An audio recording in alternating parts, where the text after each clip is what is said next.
Hello, I'm the gender hipster. On my show, I've talked about a wide variety of gender hipsters, but I've neglected to mention the most obvious gender hipsters of all.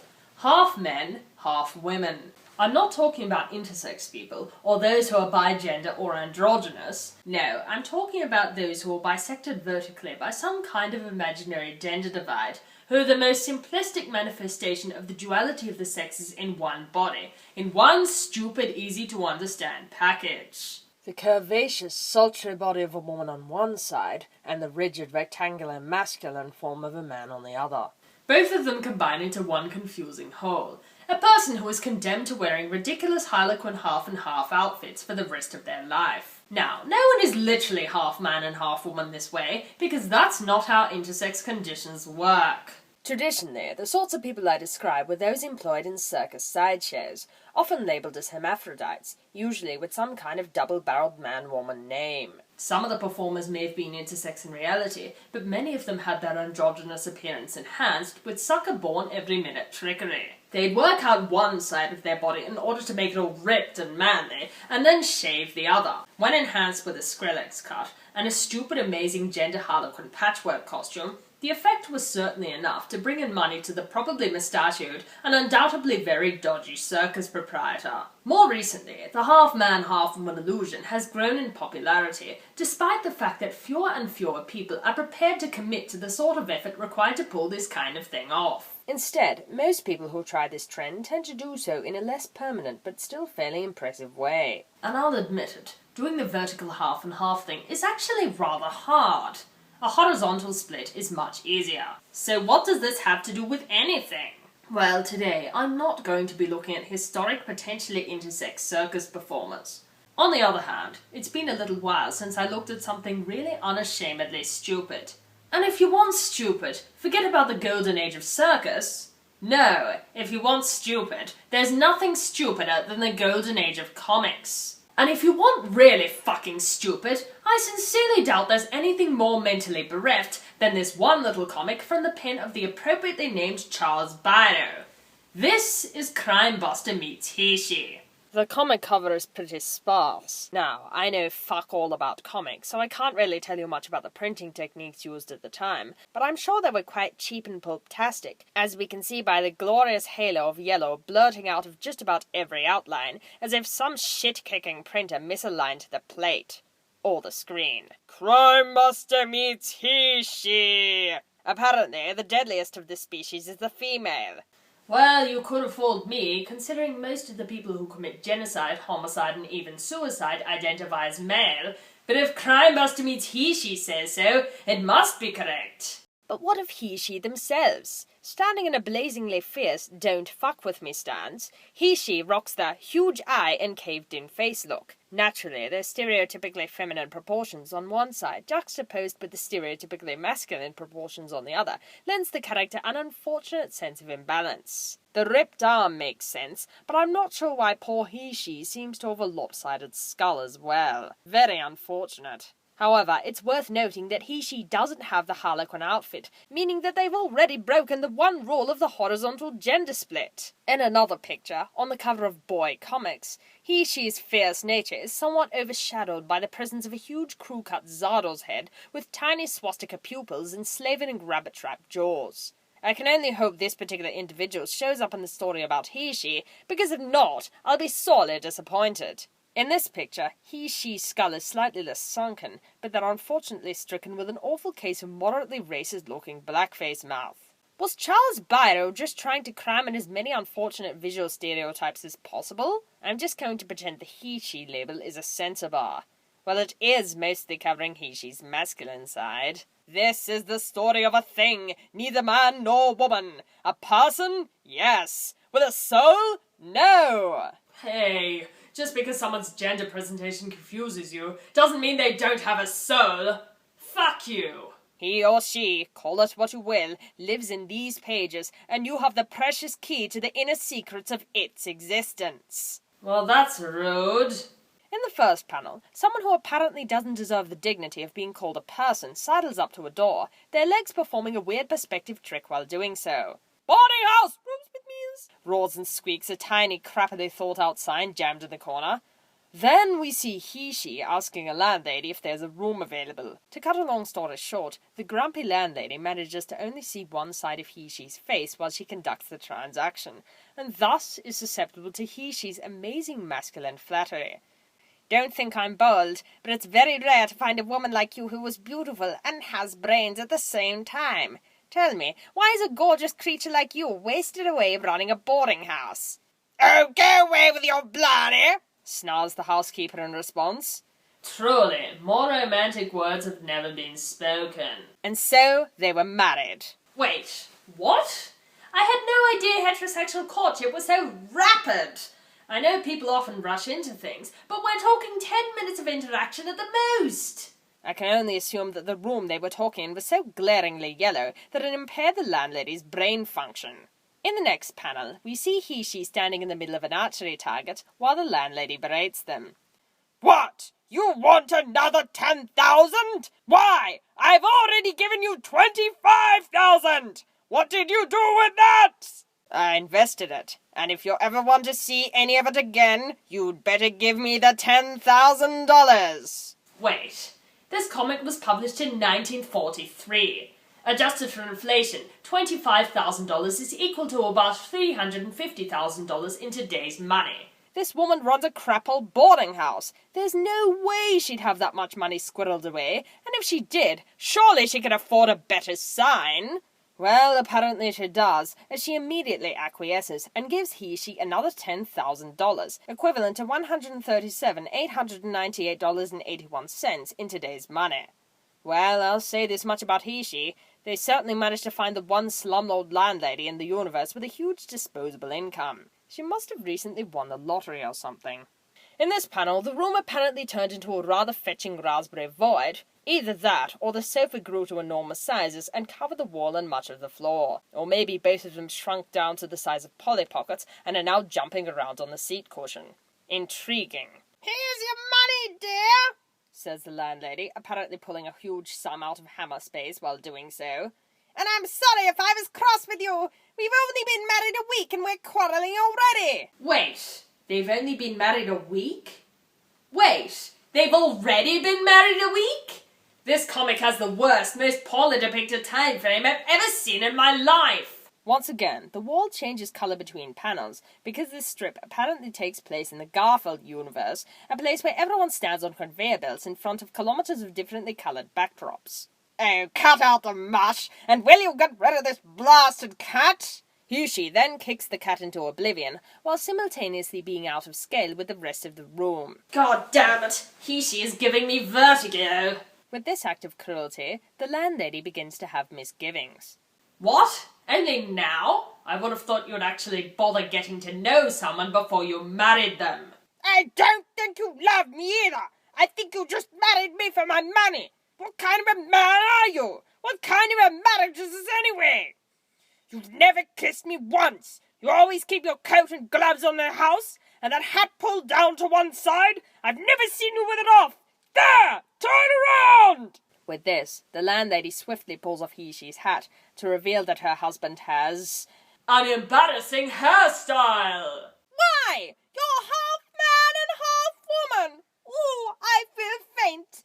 Great heavens, I'm married to a half man. I'm sorry you did that. Yes, I'm half man and half woman. He-she, that's me. I would have left you when your dough ran out, but now, well, you're like all the rest. You've let your curiosity get the best of you. Too bad, too bad. Ah, yes. I love it when con artists are contractually obligated to immediately explain themselves the minute they're found out. He-she looks far less like a person who is both genders at the same time, and more like a person with a disfiguring facial deformity that's affected their hair follicles on the right side. I'm not sure why they couldn't have just had a regular, handsome, masculine, chiseled face on the other side, instead of the face of a haggard noir private eye jammed into the face of a femme fatale, but I'm not Charles Biro, so what would I know? Hey, he-she, you know what would have made this arrangement work? Get a haircut! And then he-she body slams the landlady into the carpet and stomps on her spine.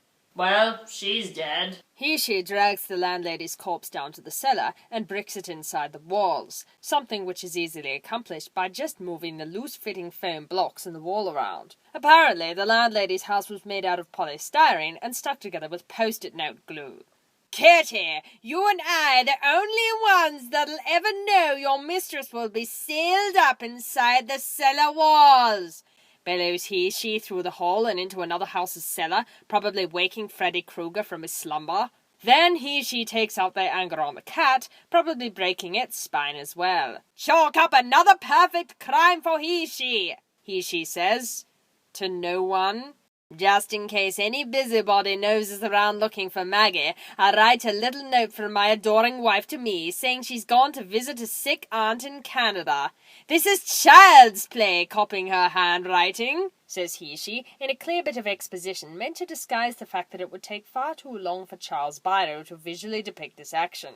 Suddenly, in the next panel, we are swept away from the desk of she and into an office, where some weirdly villainous-looking bastard tells some kid wearing a delightful ski jumper that he can't join the army.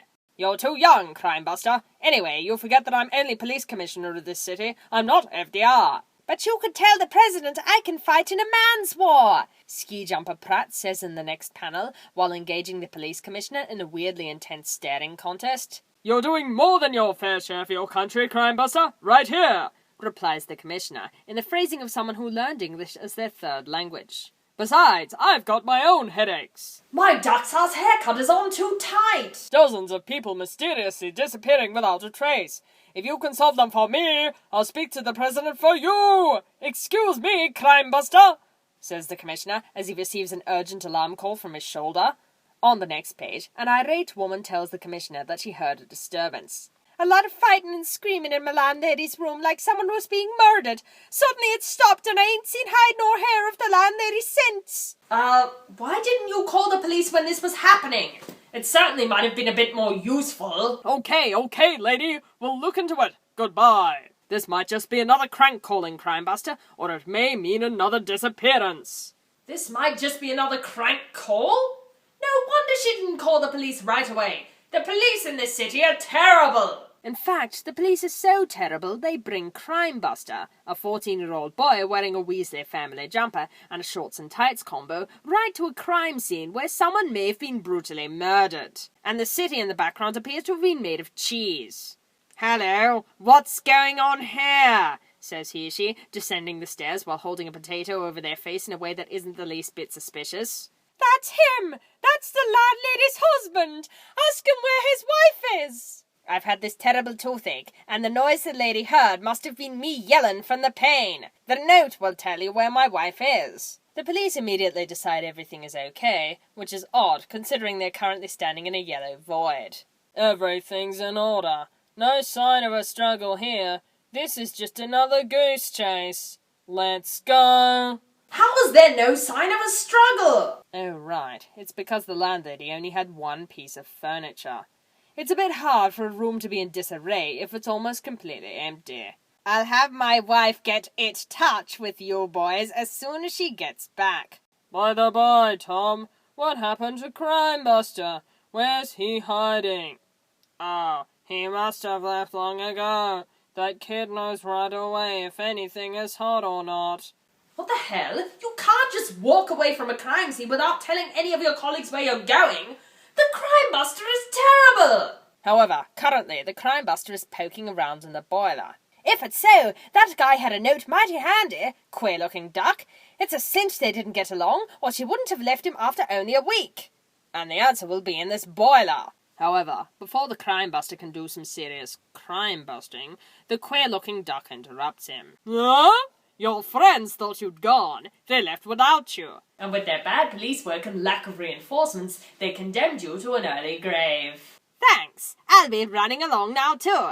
Hope you didn't mind my browsing around, says the Crimebuster, as if the landlady's cellar was a bookshop. I'm browsing, all right? Browsing! Say, where's your ice bag? Oh, my toothache is much better now. This is so unconvincing. Even the Crimebuster isn't fooled. Listen, did you hear a cat meowing? Listen, do you hear me narrating the obvious? Oh, I guess it's just the cat from the house next door. The house next door? Funny, you never noticed it, but there is no house next door.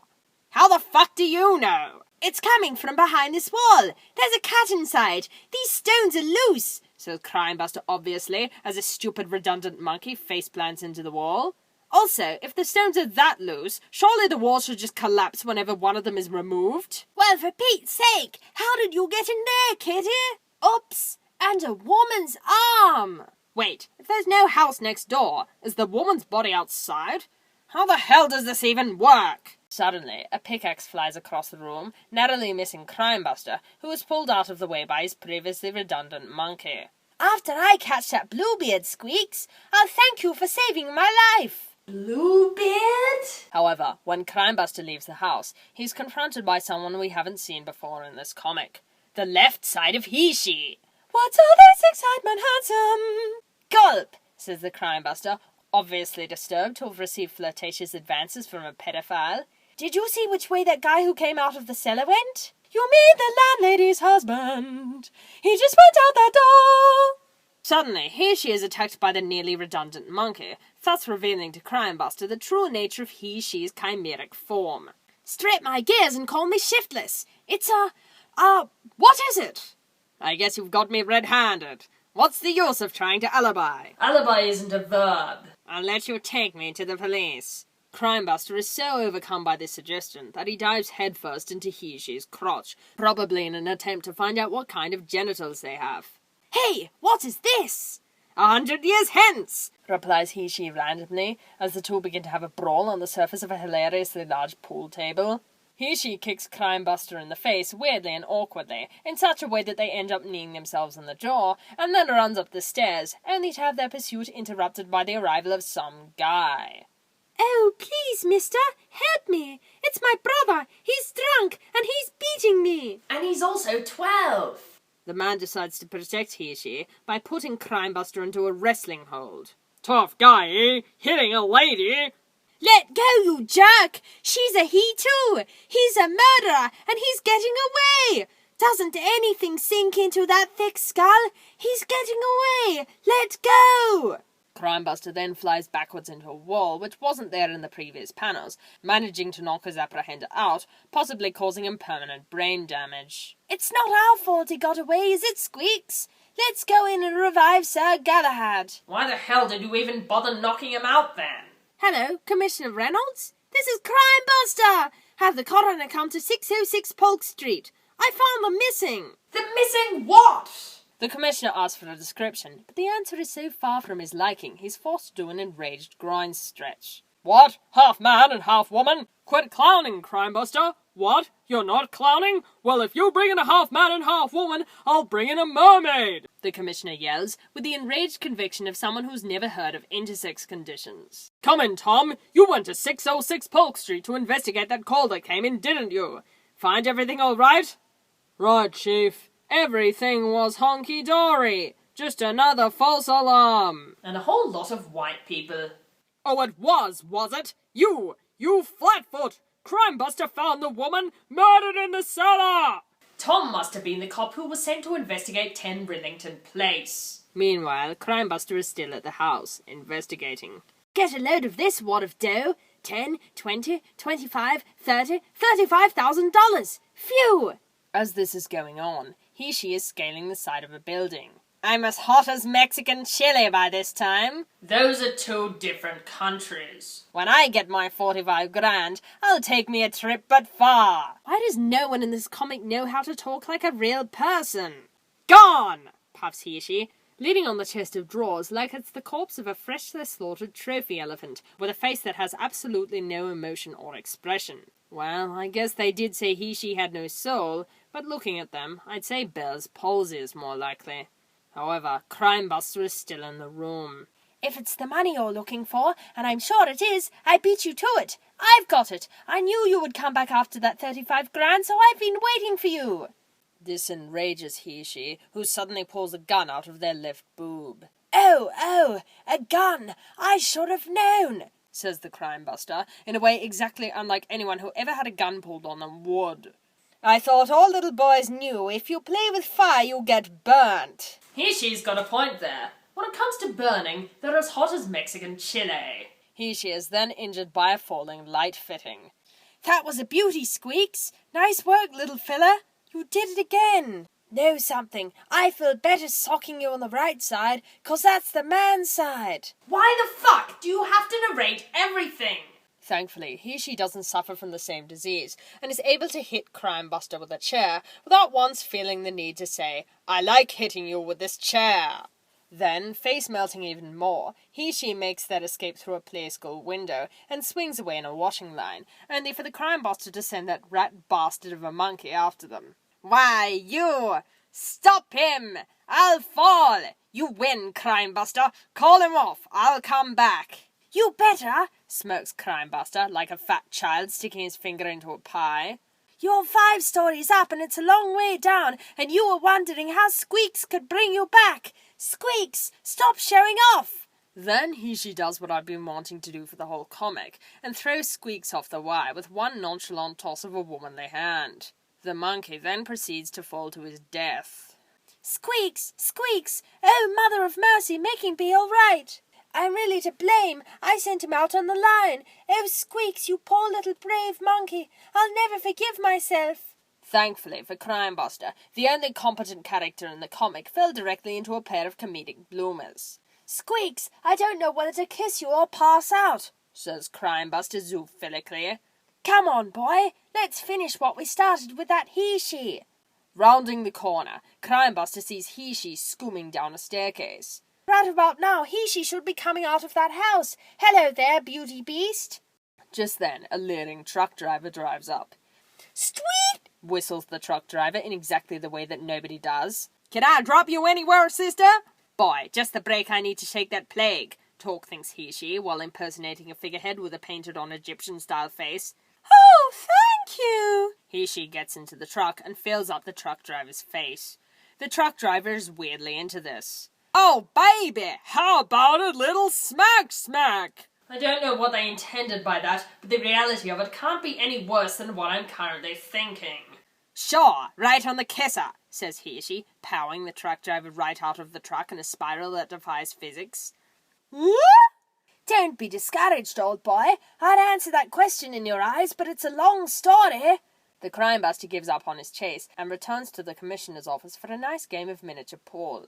Sadly, none of them appear to have any $2 coins to get the billiard balls out, so the game is swiftly abandoned. If the story about the truck driver is true, then it must be so about it being half man and half woman. Forget it. I found it hard to believe at first myself. I knew there were people who were half man and half woman. Most of them are circus freaks. Hey, if you knew they existed, then why did you automatically assume the Crimebuster was full of shit? But how are we ever going to catch anyone who can be a man 1 minute and a woman the next? This is an illusion that would only work if you were looking at he-she at exactly the right angle.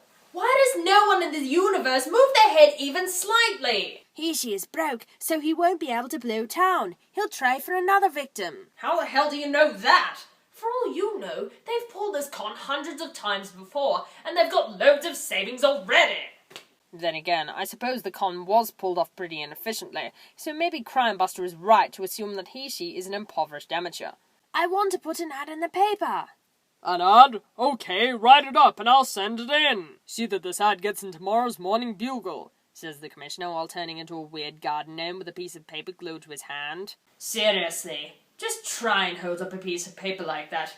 It's extremely unnatural. Wanted, girl companion for wealthy ailing gentlemen. That ought to bring he-she around. Gentlemen? More than one of them? He-she might be good at this, but if there's more than one gentleman, then they won't all be looking at he-she from the same angle, and it's all going to go to shit in a few seconds. I can handle him alone. Don't send any police, you'll scare him off. Whatever you say, Crimebuster, but be careful. Early the next morning at the Chandler house. That's all, girls. Job's taken. That's all I ever get to hear.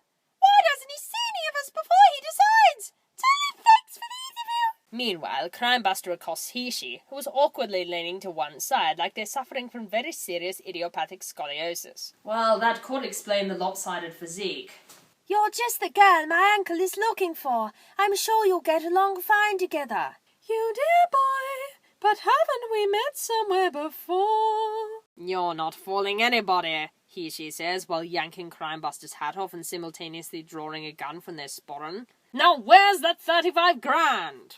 I may have mentioned this before, but she is a terrible con artist with no concept of the long con. However, the commissioner is watching. Drop the gun, she. The police are taking over from here on. My mistake, Crimebuster. Thought you fought your own battles. Cut the kid a break! He's freaking 12 years old! You promised me you would keep out of this, protests Crimebuster, now inexplicably blonde. I know, Crimebuster, but I couldn't take any chances. In the next panel, we see that she is being judged at the most American courthouse of all time, which, given she's proximity to the bench, must be extremely small. You've been found guilty of murder in the 1st degree. The state demands that you be condemned to death. Has the prisoner anything to say? Nothing, except I'm not dead yet. Well, I've got to hand it to she. That's a pretty great line. In the next panel, she has been thrown into prison. Sadly, we don't get to see whether it's a women's prison or a men's, because all we see is a close-up of the prisoner's face and deformed, lumpy upper body. Come to think of it, it would have been interesting to see she's mugshots, seeing as mugshot profile pictures are just about the only medium in which she's gender illusions would be convincing. Let me out of here! Do you hear? Let me out of here! Then she is fast-tracked to the electric chair, even though usually condemned prisoners stay on death row for months, if not years. No, I don't want to die. I'm too young to die. In another minute, she will pay for his or her crimes, Crimebuster says, while sitting on a chair like a complete Nancy. Then, Mr. Commissioner, we will take up our previous discussion. If you mean about getting into the army, no soap. It can't be done. You're just plain too young, the commissioner replies, while sitting in his chair like he's about to fall out of it. All right, then I'll settle for that mermaid, Crimebuster says, completing one of the worst brick jokes ever. And then the comic concludes, the last panel merely a teaser about the return of Ironjaw, in a manner that makes me wish I'd read a comic about Ironjaw instead. This comic is astoundingly stupid. The people in the comic display the attitudes to gender transgressive people that you'd expect from the time. She is dehumanized and is regarded as some kind of abomination whose main motivation in life is to trick people. Hell, short of joining the circus, ill-conceived criminality is probably the only way they were able to earn any kind of living. But are they any good as a gender hipster?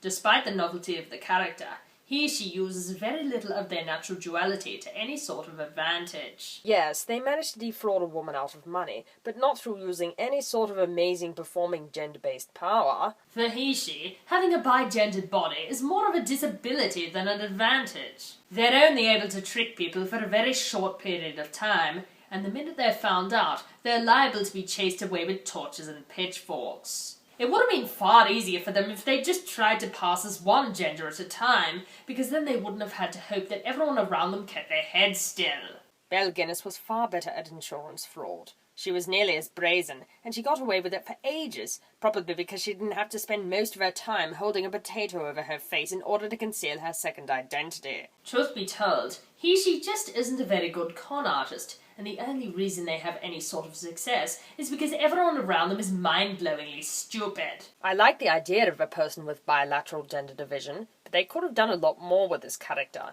She is more of a pariah than a criminal mastermind, and most of their villainy is ill-conceived and transparently lame. If you're going to create a character like this, then why confine them to a single issue of a comic meant for grubby-fingered children? If Two-Face was given character development, then why couldn't he or she be made into either a sympathetic good or neutral character, or a villain with an interesting motivation? They've been cast out by society, so it's no wonder that they don't exactly hold little shits like the Crimebuster in high regard. It just so happens that she is in the public domain right now, so if anyone writing comics wants to make a better story with this character, the option is certainly there. Yes, it's completely unrealistic for an intersex condition to manifest itself this way, but in the world of comics, anything is possible. So yes, that was she, a comic that introduced intersex issues to the mainstream in just about the worst way possible, and may have inspired the creation of Skrillex hair over 70 years later.